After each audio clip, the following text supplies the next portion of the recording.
Mesdames et messieurs, bonjour et bienvenue à cette session de l'actualité locale et internationale de ce début de semaine. On y va.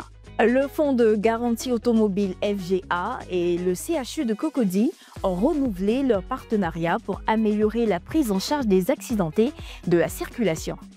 Le 19 juin 2025, 2 chauffeurs impliqués dans un accident ayant causé 20 morts ont été sanctionnés par une suspension de permis de 15 ans. C'est une décision inédite visant à lutter fermement contre l'incivisme routier. Le président de la Sierra Leone, Julius Maada Bio, a été élu ce dimanche 22 juin 2025 président de la Communauté économique d'Afrique de l'Ouest, CEDEAO, au cours d'un sommet ordinaire des chefs d'État qui s'est tenu à Abuja, au Nigeria.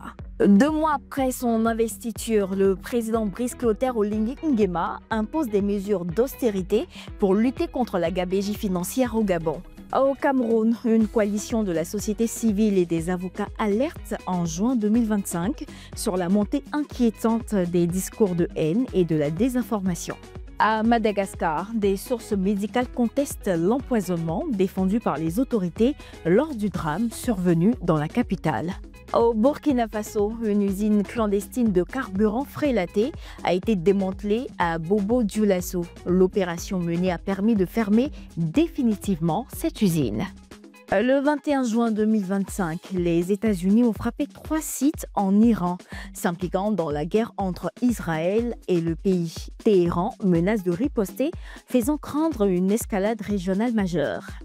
Mesdames et messieurs, voici ainsi égrené l'essentiel de l'actualité locale et internationale de ce début de semaine.